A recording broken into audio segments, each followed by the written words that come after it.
malienne qu'on constate aujourd'hui sur le terrain puisse être renforcée. Nous sommes décidés à assurer la sécurité de notre pays. Nous avons aussi des défis.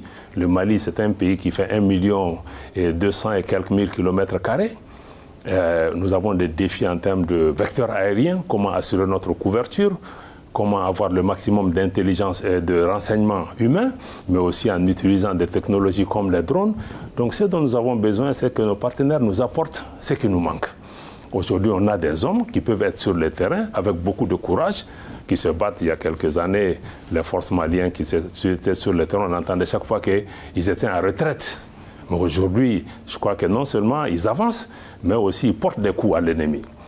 Nous en recevons aussi, mais ils portent des coups. Donc je crois que ce qui est important pour nous, pour nos partenaires, c'est de comprendre que nous avons notre part de responsabilité pour la sécurisation de notre pays, pour le maillage de notre pays, faire en sorte que l'État soit présent dans le maximum de localités et que les défis sécuritaires auxquels nous faisons face ne sont pas seulement sécuritaires. Il y a aussi des défis liés au développement, aux questions de gouvernance, que nous soyons aidés à pouvoir prendre tout cela en charge. Mais tout ça, ça doit se faire dans le cadre d'un partenariat, dans le cadre d'un dialogue respectueux de la souveraineté du Mali, mais aussi un dialogue qui prend en compte l'ouverture des Maliens de comprendre que le terrorisme, par exemple, c'est un défi mondial. Ça sera une erreur pour nos frères de la région, comme pour nos amis de l'extérieur, de comprendre que le Mali est seul à faire face à ça. Le Mali est en première ligne par rapport à ça, mais ce à quoi le Mali fait, c'est un défi mondial. Nous allons jouer notre partition, mais il y a aussi une responsabilité de la communauté internationale, notamment les Nations Unies. Nous avons demandé que la force conjointe du G5 Sahel puisse avoir un mandat sous chapitre 7 des Nations Unies, bénéficier d'un financement prévisible et durable des Nations Unies. Cela n'a pas encore été entendu, mais il est extrêmement important pour la communauté internationale de réaliser que ce qui est en cours n'est pas seulement au Mali, mais les Maliens feront leur part. Mais les conséquences peuvent être graves pour tout un chacun si on laisse le Mali seul faire face à cela. Et même les élections, la transition dont on parle, s'il n'y a pas de sécurité, rien de cela ne sera possible. Donc je crois qu'il est important que nous réalisions que le défi malien est un défi ouest-africain, est un défi sahélien, est un défi africain et un défi mondial. Je crois que ce n'est que dans la coopération et la solidarité qu'on peut le faire, mais pas en essayant de dicter des sanctions, des invectives, des ultimatums.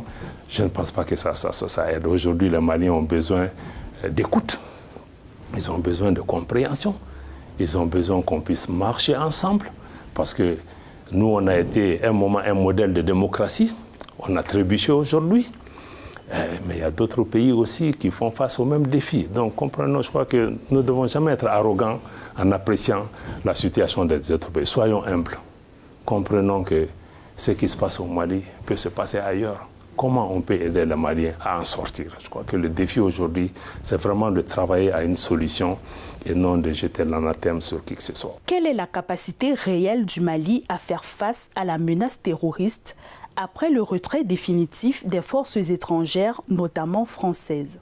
Il faut que le Mali et les Maliens comptent sur leurs forces de défense et de sécurité pour assurer la sécurité du pays.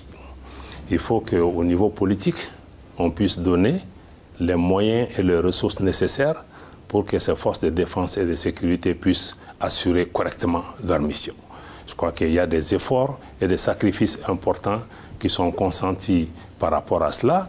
Nous nous organisons aujourd'hui pour faire face à cette situation. C'est difficile, mais nous n'avons pas d'autre choix que de défendre notre pays, de défendre notre liberté, de défendre la souveraineté du Mali. Et pour cela, nous sommes ouverts à tous les partenariats, mais les partenariats qui s'inscrivent dans le cadre de notre vision, dans le cadre de notre souveraineté. C'est vrai que notre pays a trébuché, mais je crois que ce n'est pas une raison. Nous ne sommes pas prêts à céder notre souveraineté parce que le pays est en difficulté, parce qu'une partie importante de notre territoire est occupée. Donc je crois qu'aujourd'hui, l'important pour nous, c'est vraiment de travailler à cela en comprenant que malgré tous les efforts que les Maliens feront, nous ne pourrons pas faire face seuls à cette menace. Il faut qu'on travaille avec les pays voisins, l'Algérie, le G5 Sahel, les États membres de la CEDEAO, l'Union africaine dans le cadre du processus de Nouakchott. Nous voulons aussi que nos partenaires viennent dans ce cadre-là pour pouvoir nous aider. Donc c'est vraiment notre vision. Nous ferons ce qui est nécessaire avec les moyens qui sont disponibles. Nous souhaitons que d'autres viennent. S'ils ne viennent pas pour les raisons qui leur sont propres, il nous faut trouver des stratégies et des mécanismes au niveau régional aussi pour pouvoir répondre. Mais le Mali n'a jamais été fermé à ses partenaires pour autant que ces partenaires s'inscrivent dans le cadre vraiment de la souveraineté, de la vision des autorités maliennes et du respect de la dignité du Malien.